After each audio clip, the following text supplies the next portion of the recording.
Kung nasa around 8,000 po to 10,000 yung budget mo, bakit ka pa magtsatsaga sa may Helio G100 or sa mga unistock po ng mga processor? Kung pwede ka naman makabili ng malakas sa gaming phone na meron pong Snapdragon na processor. Nung 12-12 sale ko po guys, nakuha yung smartphone na to, itong si Redmi Note 13 Pro 5G. At ipapag-giveaway ko po siya ulit sa isang maswerte po na mag-comment dito po sa aming ating video ngayon. Actually, medyo luma na nga rin po yung smartphone na to. Di nasa Redmi Note 15 na nga po si Xiaomi ngayon 2026. Pero kung i-compare nyo po, ang Redmi Note 13 Pro sa mga smartphone po sa mga less than 10K, still po, panalo pa rin po ang Redmi Note 13 Pro para po sa overall na specs na makukuha natin. Dito po sa may build quality and design niya, naka-plastic frame lang po siya, pero naka-glass back po yung ating likod, kaya napaka-premium pa rin po niyang hawakan, yung ganitong klase nga po na smartphone. Saka meron po siyang IP54 na ratings. Pwede lang po siyang matalsikan ng tubig, hindi po siya pwedeng malubog, at di po siya pwedeng mabuhusan. Dito po sa may camera guys, I think okay pa rin naman yung camera ng Redmi Note 13 Pro 5G para sa akin. Maganda pa rin po yung mga binibigay ng mga picture guys. Hindi po siya ganun ka hindi po siya ganun kaputla at di po ganun ka vibrant po yung kanyang kulay dito. Still po I think masabi ko na palag pa rin po itong camera niya. Dahil kahit papaano po meron po siyang ultra wide nga po na picture, yan po yung sample natin. Ito naman po yung sample ng 1x zoom. Then ito po yung sample ng 2x zoom. At ito naman po yung sample ng 4x zoom. Still okay pa rin po yung ganyang klase ng picture ngayon pong 2026. Para sa akin guys, kung di naman ganun kahalaga sa inyo ang camera at mas gusto nyo po ang mas malakas sa performance at yung mas magandang display, I think okay naman na po yung ganitong klase ng camera. Itong camera nga po ng Redmi Note 13 Pro 5G. Dahil dito po sa may display niya is meron po siyang AMOLED flat display na merong 120Hz sa refresh rate with Dolby Vision at 1.5K po na resolution.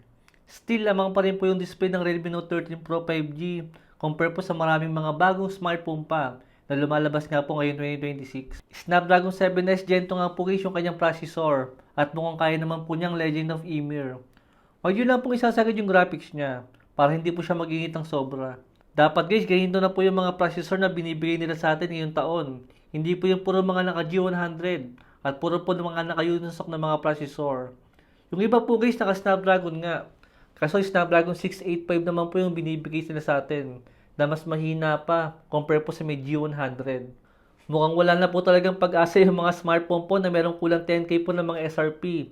Lagi na lang po naka G100 ang nilalagay nila.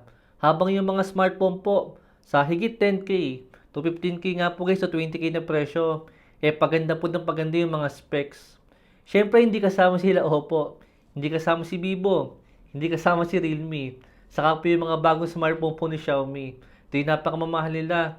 And yet, bitin na bitin po yung mga specs na binibigay sa atin. Buti pa si Infinix saka po si Tecno or even po si Poco. Kasama rin po guys si Samsung. Magaganda po yung mga smartphone nila dito sa around 10K to 20K nga po na presyo. Kahit nga po yung kulang 10K po na presyo ng smartphone ni Samsung, maganda rin po yung specs na makukuha natin. Compare po kila BBK na mga smartphone. Lalo pa guys, kung makakakuha po tayo ng Samsung na smartphone na meron pong malaking discount. Yun po guys, napakasulit nun. Kaysa bumili po tayo ng bagong release na smartphone, dahil yung makukuha mong specs para po sa may kulang 20,000, meron din po sa ibang brand. Pero sa may around 10K nga lang po na presyo, yung ibang mas mura pa. Sadyang napakamahal po talaga guys, ng ibang smartphone ngayon. Para sa akin guys, medyo maganda na po yung pang gaming kahit papano itong Snapdragon 7S Gen 2. Tin makakapaglaro naman kayo ng decent sa kanya.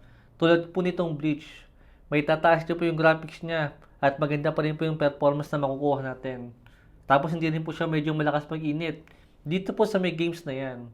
Ang sarap sanang bumili ng mga bagong smartphone ngayon sa mga kulang 10K kung ganitong mga processor lang po yung nilalagay nila.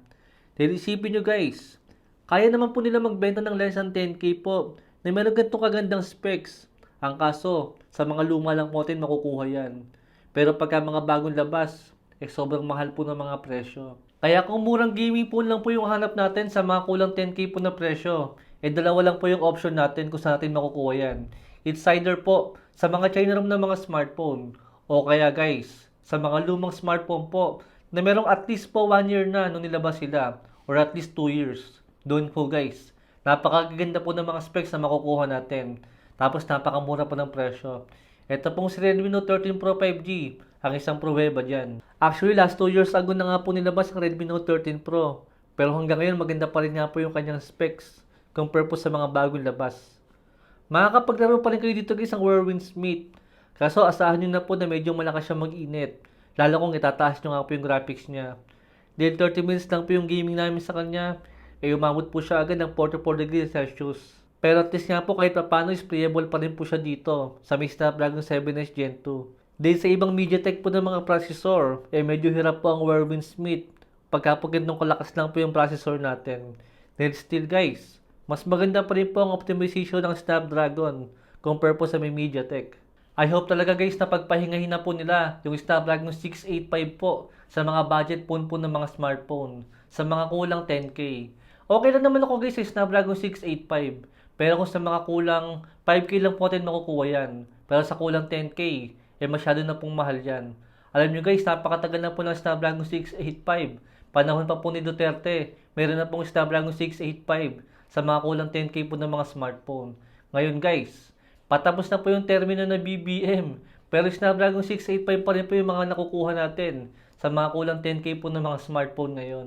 Buti pa si MediaTek guys, medyo nakakabuelo na po sa mga budget phone po ng mga processor nila. Dahil noong panahon po ni Duterte, mga G80, G70 po yung mga smartphone sa mga kulang 10K. Pero ngayon po guys, yung mga smartphone po sa mga kulang 10K, meron na po tayong mga makukuha na at least po, merong G99. Nasa ngayon nga guys, itong G99 masyado na nga rin pong mahal yan sa mga kulang 10K. Pero guys, kahit papano po, meron na po tayo mga option na naka 5G po ng mga processor sa mga kulang 10K na hindi lang po basta naka 5G. Meron din po malakas sa processor.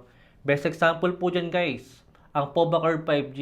As long as makukuha natin sa may discounted po na presyo. Kaysa naman po kay Snapdragon guys. Snapdragon 662 pa lang sila nung panahon nga po nung lockdown. Ngayon po, Snapdragon 685 na. Ilang taon na po nilang nire-recycle yan. At nakakailang palit na rin po ng pangalan. Pero yung performance po ng mga smartphone na meron ganyan pong klase ng ganyang klase ng processor, wala pa rin pong pagbabago. Napakatagal na po guys. Kalahating dekada na. Yun lang po guys yung mabilis sa video natin sa may smartphone na to. Huwag na huwag niyo po magkakalimutan mag-comment at mag-subscribe po dito sa ating channel. Baka sakaling mapasayo na itong Redmi Note 13 Pro 5G ngayon. Yun lang po guys. Thanks for watching.